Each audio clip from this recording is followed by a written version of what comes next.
field will be doubled up this time as they come by the start-finish line.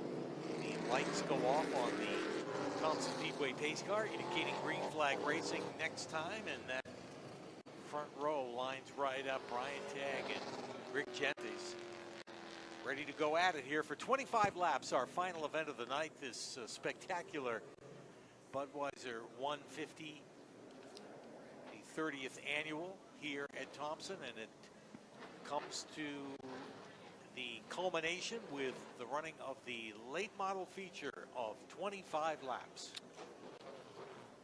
Okay, we are ready for culmination, but first some perspiration for 25 laps as we wind it up, and it is Brian Tagg with a great breakaway. Yeah, Tagg gets a great run right there at the start, leading them down into turn one, and oh, trouble as Rick Gentes runs right into the side of Mark Jennison, and Jennison gets drop kicked back several spots. Tough break for him as those cars broke loose going into turn one.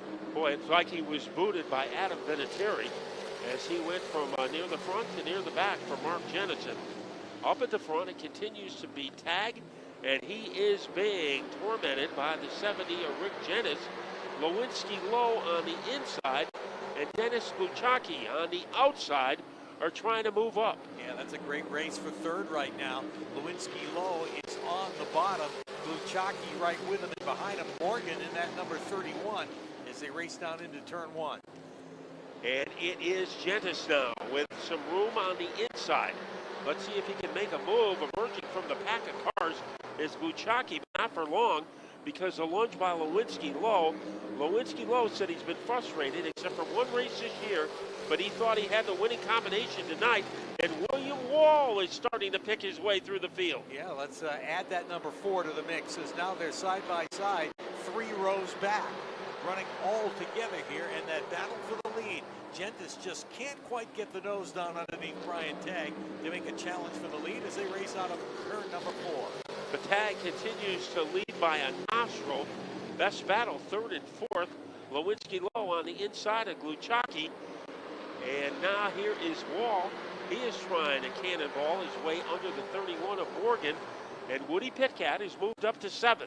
Yeah, William Wall thinks about taking it 3 deep there as he takes a look down underneath Lewinsky Lowe. Lowe gets loose out of turn 4, tries to gather it back up. Now they're 3 wide down in the first turn. Well, he did gather it back up, but he sees Wall next door along with Morgan, and Wall is able to get by Lewinsky Lowe. That was almost turmoil for Lewinsky Lowe. Got into the back of Wall, and Wall is able to stabilize that car and hang on to 5th. Yeah, that is some wild racing action back there as they've calmed it down for at least the moment. Battle for the lead continues on the backstretch. Rick Gentes just giving Brian Tagg fits, continues to hang right there on the back bumper now as they race out of turn 4. Boy, these guys have been waiting around for 5 hours to race, and they are taking out their aggressions on the racetrack. Here comes Gentes. He's got the bite that he was looking for the last 5 laps, but Tagg is still able to catapult by him. Yeah, Tagg gets a great launch out of turn 2, stays up in that higher groove and maintains the lead. Gentes again continues to sniff around the bottom as they head to number 4. Meanwhile, Morgan starting to close in on them in the 31, and William Wall making a move down on the bottom in the number 4. Yeah, the point leader is doing a good job as he is able to muscle his way underneath that number 03 at Luchacki. Here comes Gentes again. He is not giving up. They come off the turn.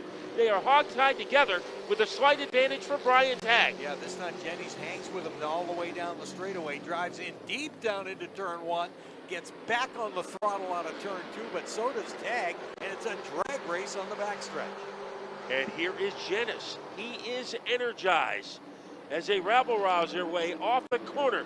Gentes going sideways, and he loses the advantage to Tagg. Yeah, just a little too much as he tried to hang in there side by side, and the back end came out ever so slightly on him, and he gives up a whole lot of real estate to Brian Tagg, and now trying to keep the car going forward. That slowed up Morgan too, and that allows William Wall to get down underneath the 31 in the battle for third. And Wall got a good jump off of turn number 2, trying to take advantage of that. He is side by side with Ryan Morgan. Now Morgan is able to get away from Wall coming off of turn number 2.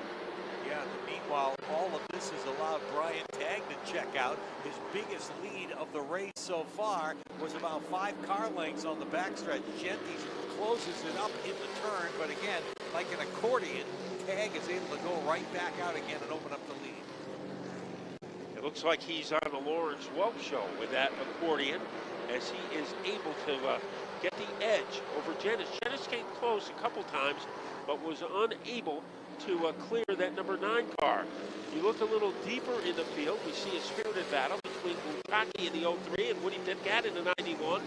And Pitkat, he is trying to rocket his way underneath the 03, and it looks like he is on the verge of doing that. That is a great battle as they also try to catch that front 4, the cars that are running 1, 2, 3, 4.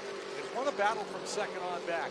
Gentes can't close on Tagg, and he's being pestered by Ryan Morgan as Morgan now takes it down deep in the first and second turn, and they race side by side on the backstretch. Morgan doing a great job hassling Rick Gentes as they are able to smoke bomb their way off of turn number 4, and the car with the sizzle is Ryan Morgan. And look at Wall. He has made it a 3-way battle for second. Yeah, Wall saw that bottom open and thought he'd take a run at it, but Gentes protecting his position sits in a solid 3rd place right now behind Morgan.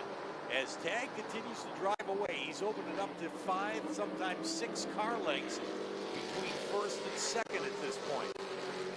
So he is ahead by an aircraft carrier against that number 31 of Morgan. Now Pitkat has pulled away from Buchacki. Lewinsky Lowe behind him. Then it's Nick Jansen. And Jennison never recovered from his bad start. He is at the tail end of the field. But the man in the penthouse is Tagg. Here comes Gentes. Gentes trying to machete his way underneath Morgan. Yeah, Rick Gentes trying to get back into that 2nd spot. But again, like his battle with Tagg, he's mired to the bottom of the racetrack when he tries to make that pass and just can't get the kind of momentum that one groove up is able to do. And that's Morgan's advantage to stay ahead of Gentes again on that lap. Gentes all over Morgan like dimples on a golf ball, trying to make a move down low, and just too much pizzazz coming off of turn number 2 for Morgan, and he protects his 2nd place perch. William Wall has a great view of that battle as he watches from the 4th spot in the number 4, but behind him he's got a mirror full of Woody Pitkat, who's closing in too, here in the late stages of the late model feature. Woody has a 2-race winning streak in his division, which is in jeopardy, but he is trying to stomp underneath William Wall in the 4. Gentes going to work as he gallops underneath the 31 of Morgan. And Gentes has been trying to make moves on the inside. They look promising when they start, but he is frustrated when they finish. Yeah, just can't quite get that car to turn the way he would like in the middle of the turns up there. And therefore gives it back up to the guy that's on the outside. And this time it's Ryan Morgan in the number 31 continues to lead Gentes. They got their own battle going on as there's another one brewing right behind them between William Wall and Woody Pitkat in the race for 4th. And Pitkat looked like he has some power in that number 91 car. Some good velocity for Woody Pitkat. Nobody has laid a glove on Brian Tagg. It has been a long time since he has gotten a victory, and he is 3 laps away from achieving that. Yeah, he's got a good lead now, the best one of the race so far, as he's got quite a bit of real estate between himself and Ryan Morgan, who runs in 2nd. Morgan gets a little bit of breathing room over Rick Gentes right now, but a side-by-side battle behind them for 4th. Woody Pitkat really digging at it on the bottom. Boy, if he dug any harder, he would be a farmer plowing the field. Right now, he is in 4th. Gentes doesn't quit, but he couldn't get by Morgan. So Pitkat in 4th, Wall 5th, Buchacki is 6th, Lewinsky Lowe 7th, and Nick Johnson in 8th. Last chance to make an advance as the white flag goes in the air, and one more lap around for these guys. Rick Gentes will take one more look at Ryan Morgan as they race out of turn 2 and on the backstretch. And what can Gentes do as he firecrackers his way into turn number 3? Brian Tagg, as he advances off the corner, and the race is in the bag for Brian Tagg. And Ryan Morgan just beats Rick Jennings to the line to finish second. Jennings will be third. Woody Pitcat will be fourth. And William Wall in the number 4 will round out the top 5. Then it was Derek Luchacki in 6th, Matt Lewinsky Lowe 7th, Nick Johnson 8th, Mark Jennison in 9th, and in 10th, Buddy Charette, Mike Benavides in 11th, Ben McIntyre in 12th, and Woody Pitcat finishes at the bottom of the standings after coming very close to a 4th place finish. So a very interesting way to end it. Green to checker. And Brian Tagg, I would say it's been about 4 years since he has won here at Thompson. A former champion in the division, beating out Keith Rocco on the final day of the season at the World Series. And Brian Tagg, who has a pretty good rooting section. I'm sure you heard of the Taggettes in your time covering motorsports. So it'll be a very happy crew headed back to Oxford, Mass tonight to celebrate the win of Brian Tagg. And he brings that car up to Critical Signs Victory Lane. Though it's been a while, he hasn't forgotten the route to get the car into Victory Lane and do all the celebrating, as he had quite a battle going on there in the early stages with Rick Jennings. And then once he kind of cleared Jennings, he was set sail for a very strong finish. Had quite a distance over the second place finisher by the time we got the checkered flag in this one. A full quick 25 laps for the late models, and he'll be getting out of the car momentarily, picking up his beautiful trophy, and we'll get a few words from him in Victory Lane.